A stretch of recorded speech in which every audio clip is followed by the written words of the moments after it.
نحمده ونصلي على رسوله الكريم اما بعد فاعوذ بالله من الشيطان الرجيم بسم الله الرحمن الرحيم رب اشرح لي صدري ويسر لي امري واحلل عقدة من لساني يفقهوا قولي ان الذين جاءوا بالافك عصبة منكم، جو لوگ یہ بہتان گھڑ لائے ہیں وہ تمہارے اندر ہی کا ایک گروہ ہیں. لا تحسبوه، نہ تم سمجھو اس کو، یعنی اس واقعے کو، شر لکم، برا اپنے حق میں، بل ہوا خیر لکم، بلکہ یہ بھی تمہارے لیے اچھا ہے، یعنی اس واقعے میں بھی تمہارے لیے بھلائی ہے. لکل امرئ منہم ما اکتسب من الاسم، جس نے اس میں جتنا حصہ لیا اس نے اتنا ہی گناہ سمیٹا. والذی تولی کبرہ، اور جس شخص نے اس کی ذمہ داری کا بڑا حصہ اپنے سر لیا، منہم ان میں سے، لہو عذاب عظیم، تو اس کے لیے تو بہت بڑا عذاب ہے. پہلے میں چاہوں گی کہ اس واقعے کی مختصر روداد آپ کے سامنے رکھ دوں جو مختلف سیرت کی کتابوں میں بیان ہوئی ہے، اور پھر اس کے بعد اس کی آیات اور الفاظ کی تفسیر. نبی صلی اللہ علیہ وسلم کا دستور تھا کہ سفر میں جاتے ہوئے ازواج مطہرات کے درمیان قرہ اندازی فرماتے، جس کا قرہ نکل آتا اسے ساتھ لے جاتے. غزوہ بنو المصطلق، اس غزوے میں قرہ حضرت عائشہ رضی اللہ تعالی عنہا کے نام نکلا. آپ انہیں ساتھ لے گئے. غزوے سے واپسی میں ایک جگہ پڑاؤ ڈالا. پڑاؤ کا کیا مطلب ہوتا ہے؟ کہیں ٹھہر گئے. حضرت عائشہ اپنی حاجت کے لیے گئیں اور اپنی بہن کا ہار جسے ادھارا لے کر گئی تھی کھو بیٹھی. احساس ہوتے ہی فوراً اس جگہ واپس گئیں جہاں ہار غائب ہوا تھا. اسی دوران وہ لوگ آئے جو آپ کا ہودج اونٹ پر لادا کرتے تھے. ہودج کیا ہوتا ہے؟ جسے ڈولی نہیں ہوتی، پالکی جس کو بولتے ہیں، جس میں شادی کے بعد دلہنیں بیٹھ جاتی ہیں اور پھر کچھ لوگ اٹھاتے ہیں. جنازے سے ملتی جلتی چیز ہوتی ہے، اس لیے کہ اب پالکی تو کہیں نظر نہیں آتی، جنازہ تو پھر بھی کہیں دیکھ لیتے ہیں، تو اس لیے اسٹریچر کہہ لیجیے. بہرحال اس دور میں اونٹ پر بیٹھنے کے لیے عورتوں کو خاص طور پر، آپ کو پتہ ہے کہ اونٹ پر بیٹھنا ایک بڑا مشقت کا کام ہے. اگر نہ پتا ہو تو کسی دن جا کے بیٹھ کے دیکھ کے آئیے. تو وہ طریقہ کیا ہوتا تھا کہ عورتیں اس پالکی میں بیٹھ جاتی اور کچھ مرد اٹھا کے اس کو اونٹ پہ رکھتے اور پھر سواری چل پڑتی.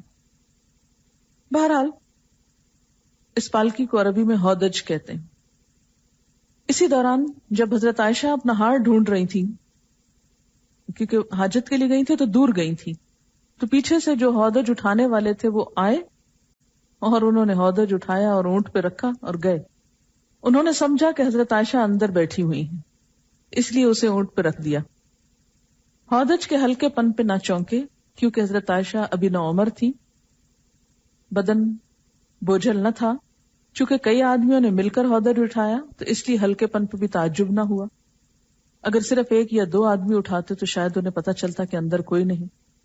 بہرحال حضرت عائشہ رضی اللہ تعالی عنہا ہار ڈھونڈ کر قیام گاہ پہنچی تو پورا لشکر جا چکا تھا اور میدان بالکل خالی پڑا تھا. نہ کوئی پکارنے والا تھا نہ جواب دینے والا.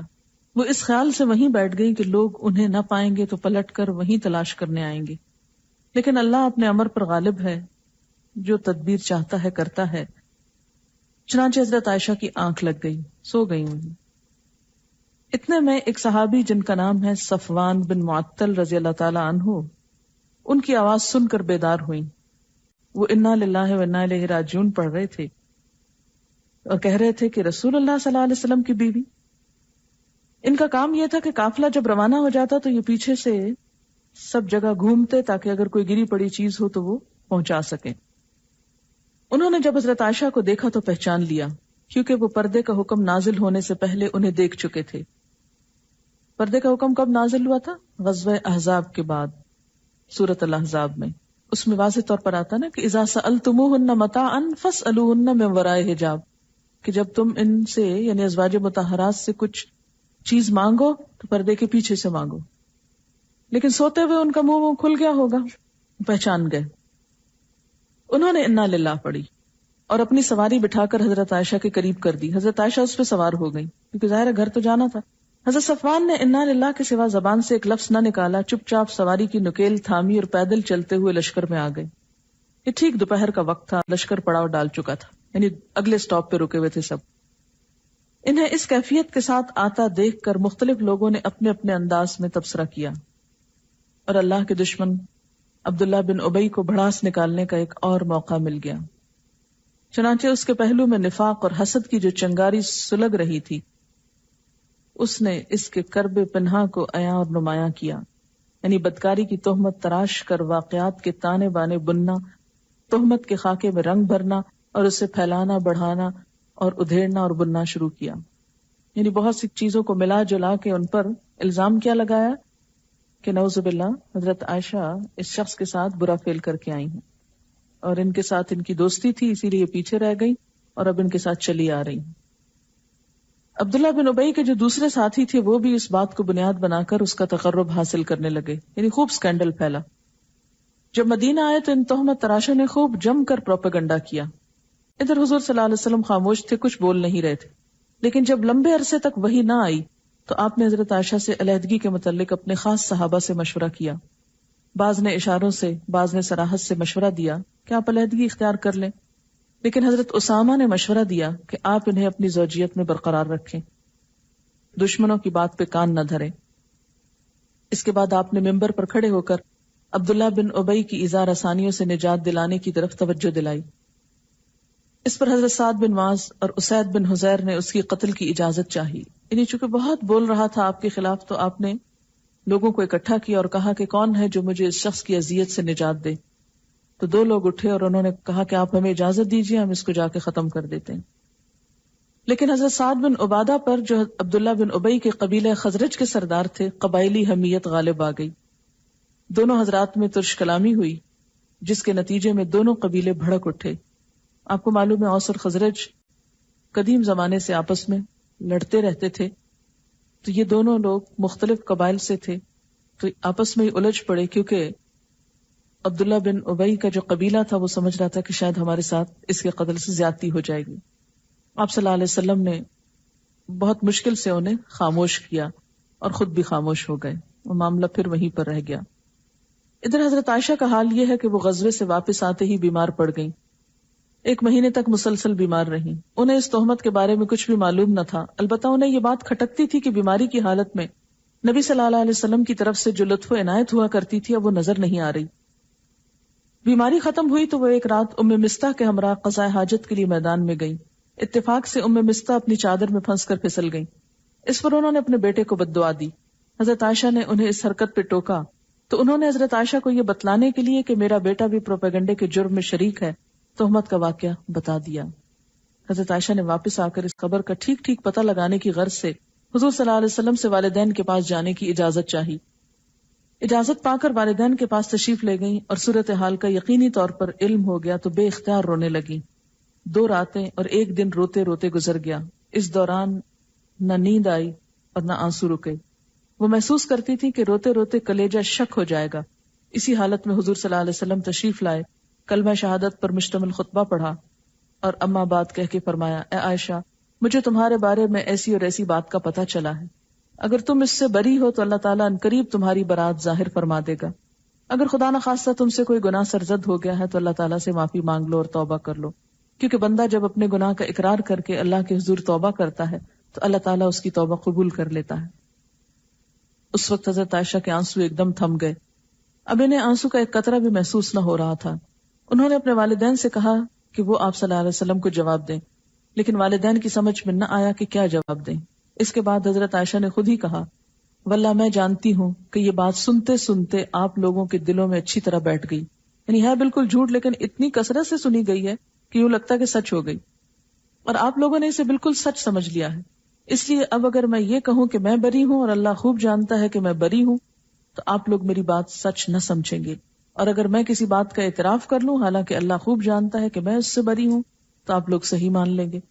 ایسی صورت میں واللہ میرے لیے اور آپ لوگوں کے لیے وہی مثال ہے جسے حضرت یوسف کے والد نے کہا تھا، فصبر جمیل واللہ المستعان علی ما تصفون، صبر ہی بہتر ہے اور تم لوگ جو کچھ کہتے ہو اس پر اللہ کی مدد مطلوب ہے۔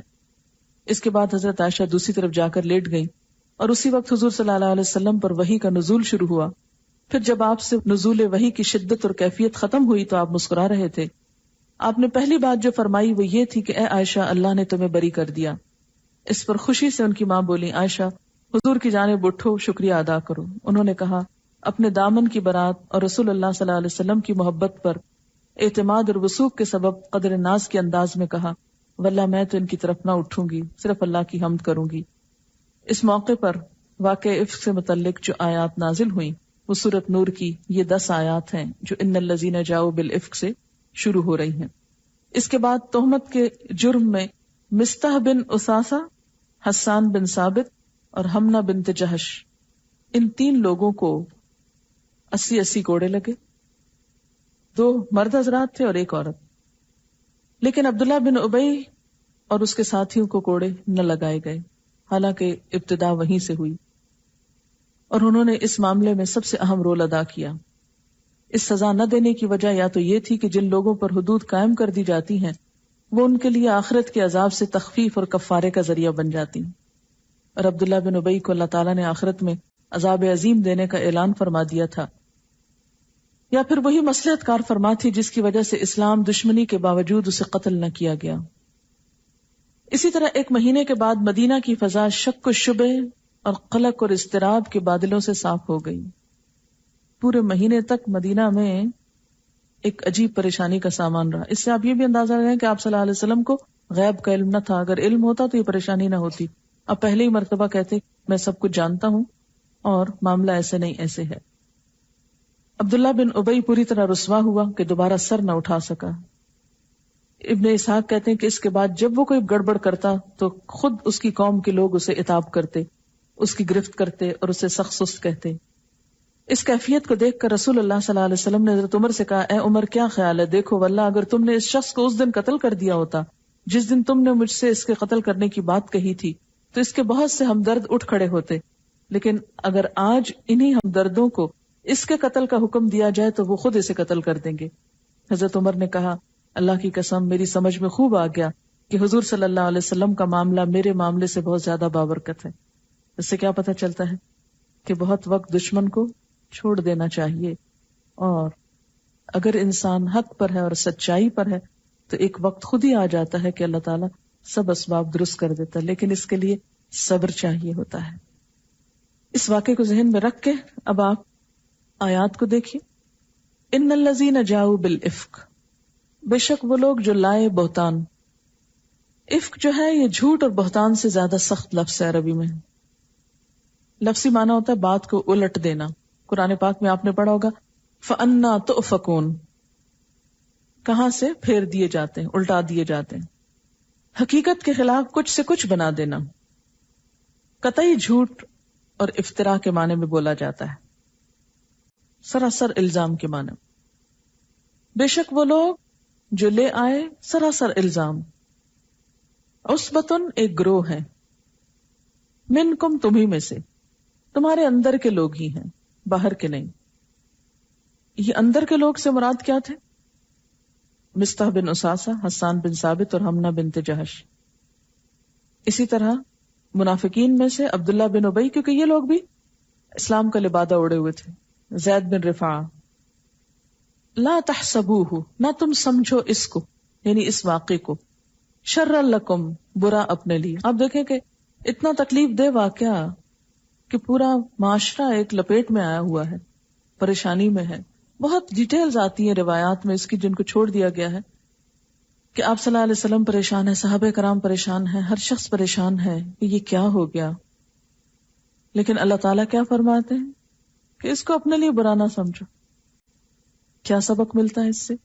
کہ بسا اوقات حالات اگر شدید مخالف بھی ہوں، بڑی سے بڑی پریشانی بھی ہو، بڑی سے بڑی مشکل بھی ہو، تو انسان کو اس میں بھی مطمئن رہنا چاہیے کہ اس میں بھی اللہ کی طرف سے میرے لیے کوئی خیر کا پہلو ہے. اللہ تعالیٰ ضرور مجھے کچھ سکھانا چاہتا ہے، ضرور کچھ بتانا چاہتا ہے. نظر کس پر رہے؟ سبق سیکھنے پر، نہ کہ پریشان ہونے پر.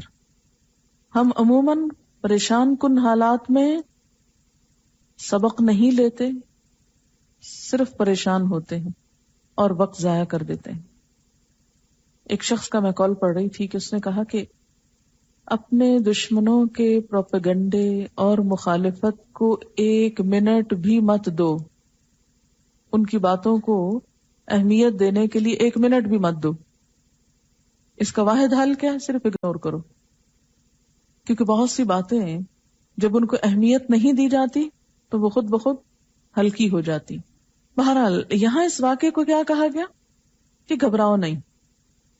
منافقین نے تو تم پہ بہت بڑا وار کیا ہے.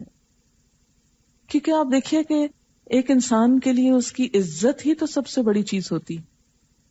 اور اگر کوئی عزت پر ہی حملہ کر دے، عزت ہی کسی کی خاک میں مل جائے، رل جائے، برباد ہو جائے، تو باقی کیا بچتا ہے؟ تو منافقین جو حسد کی آگ میں جل رہے تھے مسلمانوں کی کامیابیوں سے اوپر تلے، وہ کسی ایسے نقصان کے انتظار میں تھے کہ جس کی تلافی نہ ہو سکے. مسلمانوں کو اس میدان میں شکست دیں کہ جن میں ان سے آگے کوئی جا نہیں سکتا تھا، یعنی اخلاق. فرمایا کوئی بات نہیں، بل ہوا خیر لکم، یہ تمہارے حق میں اچھا ہے. بالکل ایسے ہی لگتا ہے نا جیسے ایک ماں اپنے بچے کو کڑوی دوا پلاتی ہے اور بچہ اسے نگلنے کے بجائے اگلتا ہے، تو ماں کہتی ہے نہیں اسے مت اگلو، یہ پی جاؤ، یہ تمہارے حق میں اچھا ہے، یہ کڑوا شربت تمہاری صحت کے لیے ضروری ہے، اسے پی لو، اسے لے لو. تو ہو سکتا ہے بچے کی نظر میں ماں بہت ظالم ہو، لیکن مشکل یہ ہے کہ اس ظلم کے بغیر اگر اس کو ظلم کہا جائے تو صحت نہیں ہو سکتی. تو ایک بڑے فائدے کے لیے ایک چھوٹی قربانی، وقتی قربانی اچھی ہے. فرمائے لکل امرئ منہم، ہر ایک کے لیے ان میں سے کن میں سے؟ مکتسب، جو اس نے کمائی کی، من الاسم، گناہ میں سے. یعنی اس الزام تراشی میں جن نے حصہ لیا ان کو کیا ملے گا اس میں سے؟ جتنے لفظ اس نے بولے، جو کچھ جس نے جتنا کیا اتنا ہی حصے دار بنا اس میں سے. اچھا یہ تھے کون؟ مستح کون تھے؟ حضرت ابوبکر کے اپنے رشتہ دار، جن کے پورے گھرانے کی آپ کفالت کرتے تھے. اس احسان کا بدلہ کیا تھا؟ الزام تراشی. وہ ان کے دل پہ تیر چلاتا رہا، لیکن حضرت ابوبکر نے کوئی تعلق منقطع نہیں کیا اور نہ ہی مدد بند کی. پھر اسی طرح حسان بن ثابت مشہور شاعر اسلام ہیں، اور تیسری ہے حمنہ بنت جہش جو حضرت زینب بنت جہش کی بہن ہے، حضرت عائشہ کی سوکن کی بہن. سوکن خاموش ہیں، ایمان اور تقوی کا معیار دیکھیں، انہوں نے کچھ نہیں کہا. ورنہ ایسے مواقع تو بہت اہم ہوتے ہیں کسی کو نظروں سے اتارنے کے لیے، لیکن جن کے دل میں خدا کا خوف ہو وہ ایک لفظ بھی غلط نہیں بولتے کسی کے خلاف، کہ ان کو پتا ہے کہ خدا کو جان دینی ہے، جو بولا جا رہا ہے لکھا جا رہا ہے اور حساب ہوگا. اللہ کے ہاں ایک ایک لفظ تولا جائے گا، بے سوچے سمجھے کچھ نہ نکالا جائے. لیکن وہ اپنی بہن کی طرفداری کرتے ہوئے آپ کے خلاف بول رہی تھی. فرمایا جس نے جو کیا اپنے لیے کیا اور وہ اس کو حصہ مل جائے گا. لکل امرئ منہم مکتسب من الاسم، ہر ایک کی کمائی اپنی اپنی کوشش کے مطابق. والذی، اور وہ شخص کون؟ عبداللہ بن ابی، تولا، جس نے حصہ لیا، متولی ہوا، ذمہ داری لی، کبرہ، اس کی بڑی بات کا، منہم، ان میں سے، لہو عذاب عظیم، اس کے لیے بہت بڑا عذاب ہے. کہاں کا عذاب بڑا ہے؟ آخرت کا. لولا، کیوں نہیں؟ اب اللہ تعالیٰ سب مسلمانوں سے کہتے لولا، کیوں نہ ہوا ایسے؟ اس سمعتموہ، جب تم نے سنا تھا اس کو، یعنی یہ واقعہ جب تم نے سنا تھا، یہ بات جب تمہارے کانوں سے ٹکرائی تھی. ظن المؤمنون والمؤمنات، کیوں نہ گمان کیا مومن مردوں اور عورتوں نے، بانفسہم، اپنے نفسوں کے ساتھ، خیرن، بلائی کا، اپنے بارے میں اچھا کیوں نہ سوچا. اپنی بات تو نہیں تھی، لیکن حضرت عائشہ کی بات کو یا اس واقعے کو کیا قرار دیا گیا؟ ان کی اپنی بات. تم سوچو اگر تم اس جگہ پر ہوتے تو یہی کچھ کرتے. یعنی اپنے لوگوں، اپنی ملت، اپنے معاشرے کے لوگوں سے نیک گمان کیوں نہ کیا کہ جو صورت حضرت عائشہ اور صفوان بن معطل کے ساتھ پیش آئی. اگر ان دونوں میں سے تم میں سے کوئی ایک ہوتا تو تم اپنے بارے میں کیا سوچتے, کیا سمجھتے کہ ایسا ایک تنہائی کا موقع پاتے ہی سوائے برا کام کرنے کے اور کچھ نہ کرتے؟ مومن مردوں اور مومن عورتوں کا مزاج کیا ایسا ہی ہوتا ہے؟ ایمان والے کیا ایسے ہی ہوتے ہیں؟ اسی لیے ہم دیکھتے ہیں کہ حضرت زینب سے جب پوچھا گیا حضرت عائشہ کے بارے میں، حالانکہ حضرت عائشہ کہتی ہیں کہ سب سے زیادہ میرا مقابلہ حضرت زینب سے ہی رہتا تھا، کیونکہ عمر کے اعتبار سے اور باقی بہت سی چیزوں میں وہ ان کے قریب تر تھیں. لیکن روایات میں آتا ہے کہ جب ان سے پوچھا گیا تو انہوں نے کہا یا رسول اللہ، خدا کی قسم میں اس کے اندر بھلائی کے سوا اور کچھ نہیں جانتی. اس کو اخلاق کہتے ہیں کہ صرف خدا کا خوف. حضرت عائشہ خود بھی جب حضرت حسان نے ان کو جو کچھ بھی کہا، لیکن ہمیشہ بعد میں عزت اور تواضع سے پیش آئیں. اور اس سے بھی پتہ چلتا ہے کہ اگر کسی سے غلطی ہو بھی جائے تو پھر اس کو معاف بھی کر دینا چاہیے. پھر اسی طرح باقی لوگوں کے پاس بھی جب ایسی بات آئی، ایسا واقعہ سامنے آیا، تو انہوں نے بھی آپس میں، جیسے گھر میں ایک بات سن کے انسان آتا ہے اور ڈسکس کرتا ہے، تو بعض صحابہ کے بارے میں یہ بھی ملتا ہے کہ ان سے کہا گیا کہ اگر تم اس جگہ پر ہوتے تو کیا کرتے، تو تم عائشہ کے بارے میں کیا سوچتے ہو. یعنی ایک صحابی نے اپنی بیوی سے کہا کہ اگر عائشہ کی بجائے تم وہاں ہوتی ایسی سچویشن میں تو تم کیا کرتی؟ تو عائشہ تو تم میں درجے میں کہیں بڑی ہوں. تو ان کے بارے میں کیسے سوچ لیا گیا کہ وہ ایسا کچھ کر سکتی؟ یعنی مراد اس سے کیا ہے کہ جب ان پر الزام تراشی کی گئی تو تم نے اپنے پر قیاس کرتے ہوئے اس کی تردید کیوں نہ کی اور اسے بہتان صریح کیوں نہ قرار دیا؟ وَقَالُوا هَذَا إِفْكٌ مُبِينٌ، اور کیوں نہ کہا کہ یہ ایک بہت بڑا الزام ہے. لولا جاؤ، کیوں نہ لائے، علیہ اس پر، بِأَرْبَعَةِ شُهَدَاءَ، 4 گواہ. 4 تو کیا انہوں نے ایک گواہ بھی پیش نہ کیا اس پر. فَإِذْ لَمْ يَأْتُوا بِالشُّهَدَاء، پھر جب وہ گواہ لا نہیں سکے، فَأُولَٰئِكَ عِندَ اللَّهِ هُمُ الْكَاذِبُونَ، تو اللہ کے نزدیک یہ خود ہی جھوٹے ہیں. کون؟ الزام لگانے والے. وَلَوْلَا فَضْلُ اللَّهِ، اور اگر نہ ہوتا اللہ کا فضل، علیکم تم پر، ورحمتہ اور اس کی رحمت، فی الدنیا والآخرہ دنیا اور آخرت میں، لمسکم البتہ چھو جاتا تم کو، فیما افضتم اس معاملے میں جس میں تم پڑ گئے تھے، فیہ اس میں عذاب عظیم بڑا عذاب. یعنی یہ اللہ کا فضل ہوا کہ اس نے تمہیں اس بڑے کرائسس سے احتیاط سے نکال لیا، ورنہ اگر وہ فضل نہ ہوتا تو جس معاملے میں تم پڑ گئے تھے اس کے نتیجے میں بہت بڑا عذاب تم پر آتا. استلقونہ، جب تم لے رہے تھے اس کو، بِأَلْسِنَتِكُمْ اپنی زبانوں سے، یعنی سنی سنائی پہ آگے بات کر رہے تھے. وَتَقُولُونَ بِأَفْوَاهِكُمْ، تلقونہ کا مطلب کیا؟ جلدی سے لے اڑنا. تھوڑی سی بات سنی فوراً آگے بیان کر دی. وَتَقُولُونَ بِأَفْوَاهِكُمْ، اور تم کہہ رہے تھے اپنی زبانوں سے، مَا لَيْسَ لَكُمْ بِهِ علم، جس کا تم کو علم نہ تھا. اس سے کیا پتہ چلتا ہے کہ سکینڈلز کے معاملے میں خاص طور پر کسی سنی سنائی بات پہ نہ یقین کرنا چاہیے اور نہ آگے بیان کرنا چاہیے. کل جو کمنٹس آئے ہیں میرے پاس، اس میں کسی نے لکھا ہوا ہے کہ آج کل ہمارے معاشرے میں عموماً اگر دیکھا جائے تو لوگوں کی دل پسند گفتگو کیا ہے، پسندیدہ ترین موضوع گفتگو کا کیا ہوتا ہے؟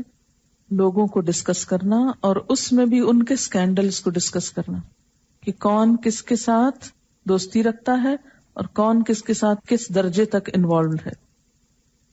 حالانکہ اللہ کے ہاں ایسا کرنے والے سخت ناپسندیدہ ہیں.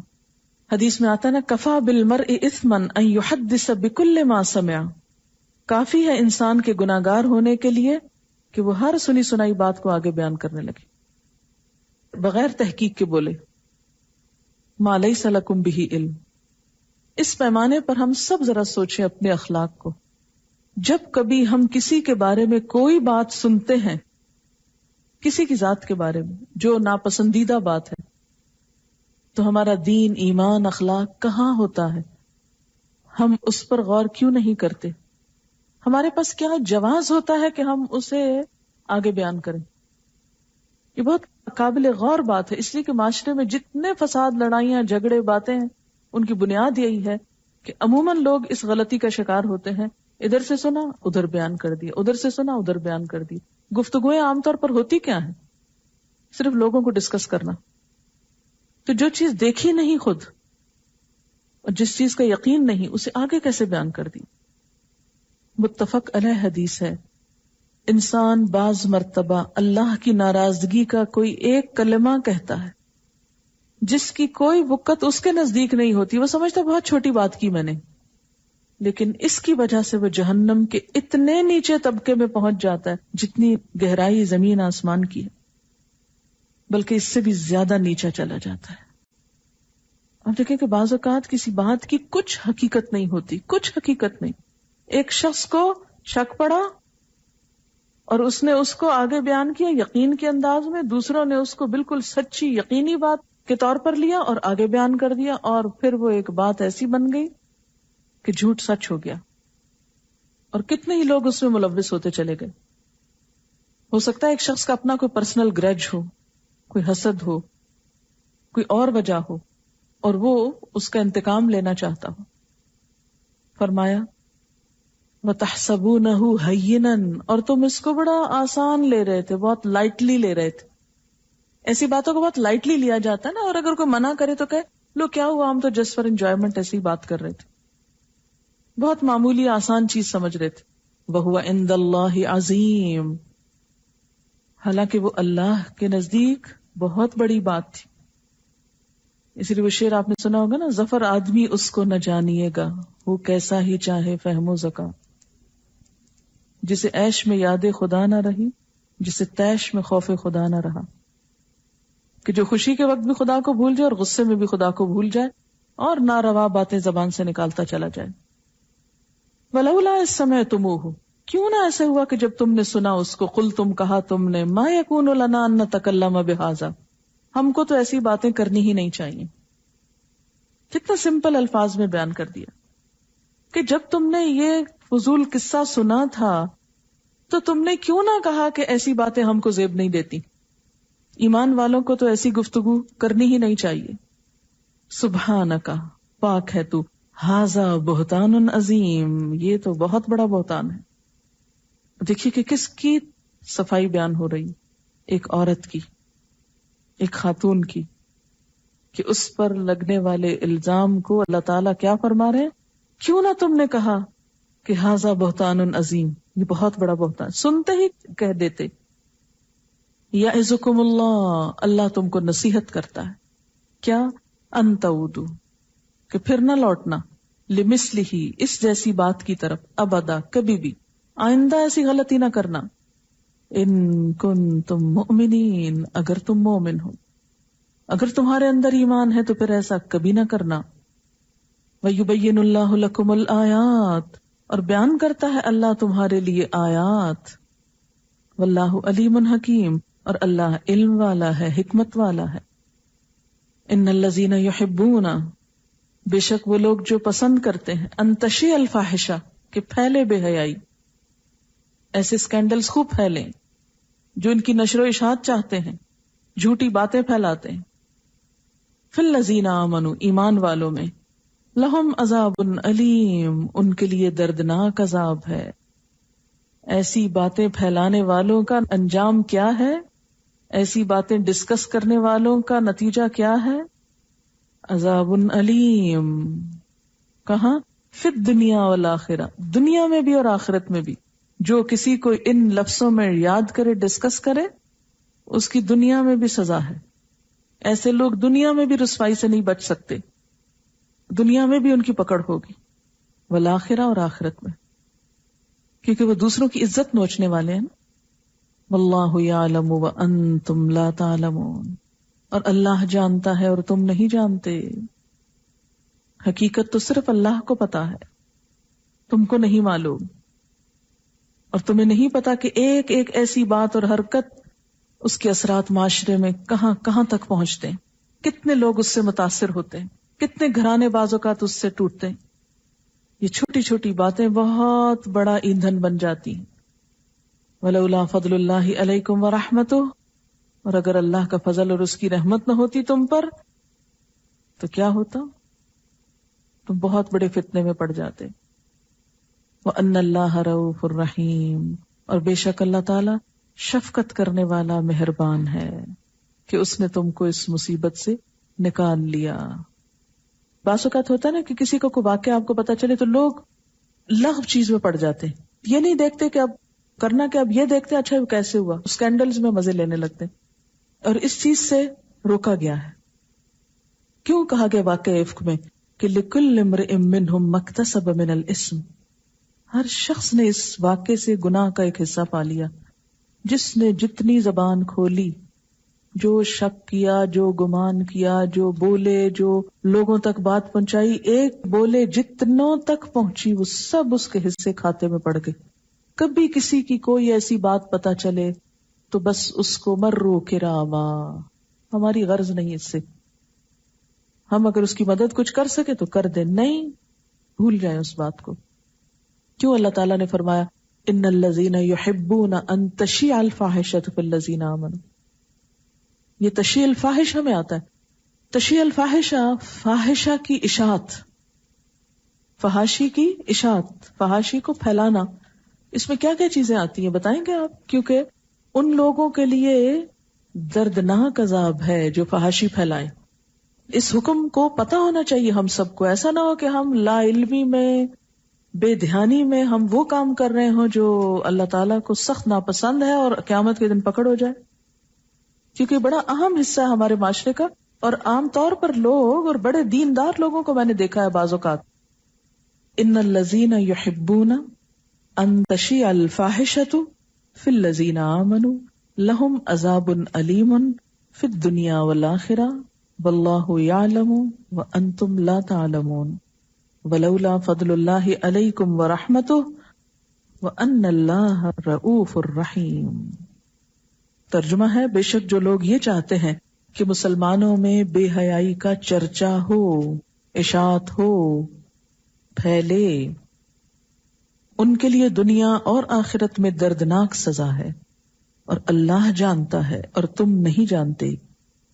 اور اگر تم پر اللہ کا فضل اور اس کی رحمت نہ ہوتی, اور یہ کہ اللہ نرمی کرنے والا اور رحمت کرنے والا ہے, تو تم بہت بھیانک نتائج کو پہنچتے. تو فاحشہ سے مراد سب سے پہلے واقعہ افک کے ریفرنس سے بتائیے, کیونکہ کسی بھی لفظ کو ڈٹرمن کرنے کے لیے جس کانٹیکسٹ میں آیا ہے وہاں دیکھیے کیا مراد ہے. یہاں واقعہ افک میں کس چیز کو فاحشہ کہا گیا؟ حضرت عائشہ رضی اللہ تعالی عنہا پر جو الزام لگایا تھا, اس سے مراد افک ہے. یعنی کئی معنی ہوتے ہیں فاحشہ کے, لیکن میں ترتیب سے چلوں گی, پہلے اوریجنل معنی میں پھر آگے آگے. تو نمبر 1 اس سے مراد کیا ہے؟ افک, جس کو پیچھے کہا گیا نا کہ ان الذین جاؤوا بالافک, وہی یہ افک جو ہے فاحشہ ہے. اور افک سے مراد کیا ہے؟ کسی کے خلاف بے بنیاد الزام وضع کرنا, کسی کے خلاف بے بنیاد الزام تراشنا.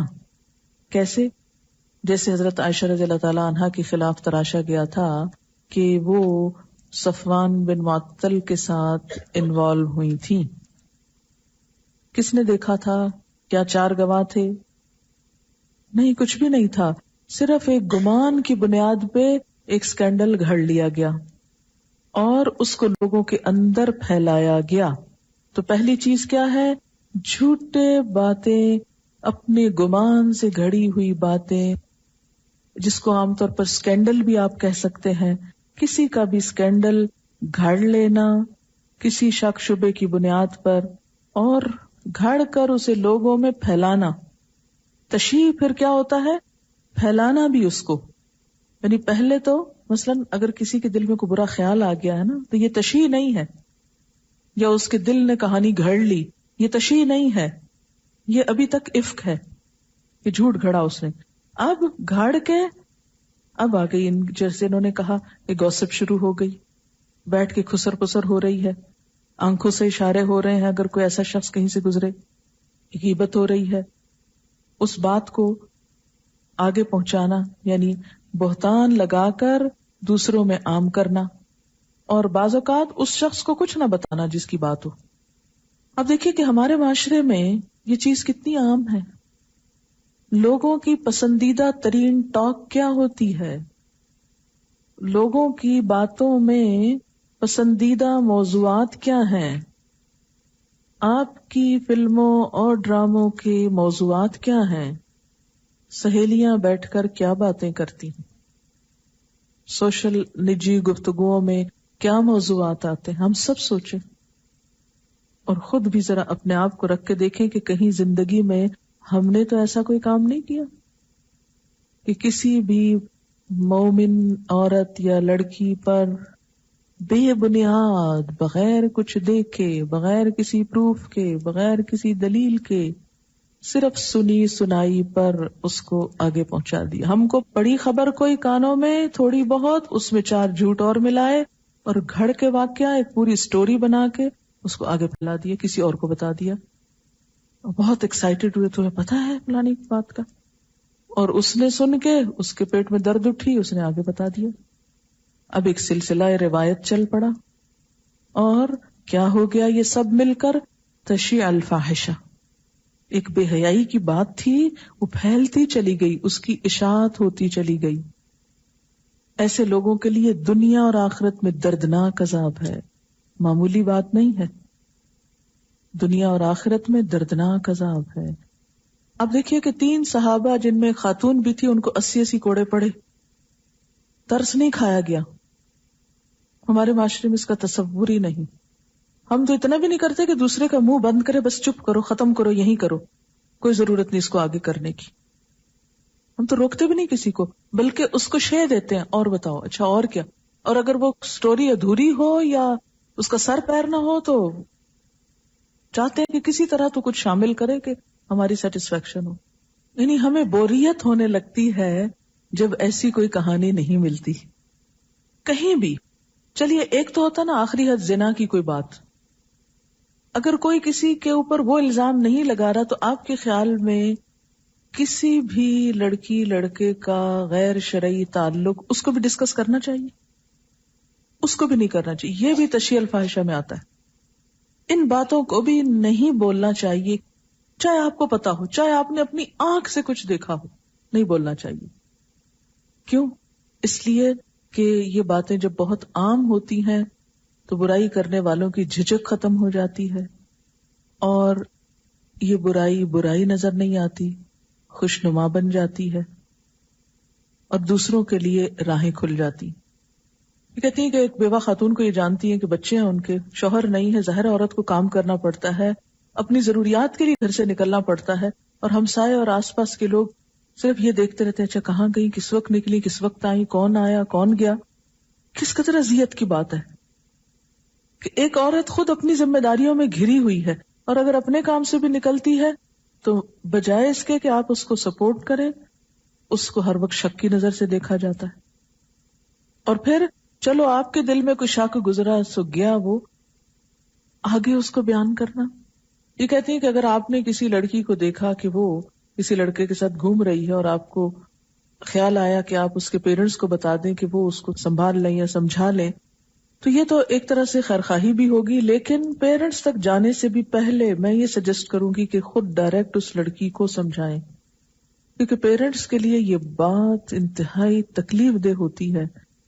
اللہ ماشاءاللہ جو ہمارے معاشرے میں ایک نیا ٹرینڈ اب آ رہا ہے کہ ماؤں نے خود چھٹی دے دی کہ جاؤ جو چاہو کرو، ہم یہ ذمہ داریاں کہاں سے ادا کریں کہ تمہارے لیے رشتے تلاش کریں، خود ہی تلاش کر لو. کیونکہ مغرب سے ہم بہت متاثر ہو گئے اور ان کی اچھی باتوں کو لینے کی بجائے یہ باتیں ہم کو زیادہ پسند آتی ہیں. تو ایسی صورت میں میرے خیال میں زیادہ وائز اور زیادہ بہتر بات یہ ہوگی کہ براہ راست اس بچی سے بات کریں اور اس کو ہر طرح سے سمجھانے کی کوشش کریں اور اس کی مدد کریں اس معاملے. بعض اوقات لڑکیاں صرف بلیک میل ہو رہی ہوتی ہیں، ایکسپلائٹ ہو رہی ہوتی ہیں. اگر وہ اس لڑکے کی بات نہیں مانیں گے تو کیا کریں گے؟ مثلا ہوتا کیا ہے ابتدا میں جیسے فون پہ بات ہوئی یا کوئی خط لکھا گیا یا کوئی اس طرح کی چیز شروع ہوئی، پھر وہ لڑکا کہتا ہے آؤ مجھ سے ملو، اب وہ نکل گئی اس کو ملنے کے لیے، اب کسی نے دیکھ لیا، اب وہ کہتا ہے کہ اگر تم نہیں آؤ گی تو میں تمہارے یہ خط، تمہاری تصویریں، تمہاری فلانی چیز فلاں کو بھیج دوں گا، یہ کروں گا. اب وہ مجبوراً اس کی ہر بات مانتی چلی جاتی، چونکہ وہ دلدل پاؤں رکھ بیٹھتی ہے نا، پھر عورت کے لیے کمزور ہونے کے ناطے اس دلدل سے باہر نکلنا بہت مشکل ہو جاتا ہے. تو اس لیے ایسی صورت میں ان بچیوں کی مدد بھی کرنی چاہیے کہ جو نہ چاہتے ہوئے بسا اوقات آگے پھسلتی چلی جاتی ہیں. پھر جو تجسس کر رہے ہیں، جیسے انہوں نے ویڈیو کا بتایا کہ بسا اوقات لوگ تجسس شروع کر دیتے ہیں کہ اگر کسی کے بارے میں برا خیال آ جائے تو تجسس نہیں کرنا چاہیے، کھود کرید نہ کرے. بعض اوقات ہمیں چھوٹی موٹی شد بدھ لگ جاتی ہے، ہم کوئی آدھی بادی بات کسی سے سن لیتے ہیں، پھر کیا کرتے ہیں، اس سے پوچھ، اس سے پوچھ، اس سے پوچھ، جس کو نہیں پتا اس کو بھی پتا چل جاتا ہے. تمہیں نہیں پتا ہو، تم کہاں رہتی ہو، معاملہ تو یہاں تک پہنچا ہوا ہے. اچھا، پھر اس کو آدھی کہانی خود سنا. یہ جو بول رہے ہیں نا سب تشیع الفاظ، سب فرشتے لکھ رہے ہیں، سب تولا جائے گا نامہ اعمال میں. کیا ضرورت ہے؟ اذا مروا باللغو مروا کراما، یہ اس کے اپوزٹ ہے. یہ بات عباد الرحمان کی لسٹ سے باہر نکل جائیں گے آپ. اللہ تعالیٰ کو اپنے بندوں کی بےزتی نہیں پسند. کوئی کسی کے پیچھے پڑے اللہ تعالیٰ اس کو بھی پکڑ لیتے ہیں. کیوں میرے بندے کے پیچھے پڑتے ہو؟ کیونکہ وہ خود ڈھانپتا ہے نا بندوں کو، خود معاف کرتا ہے.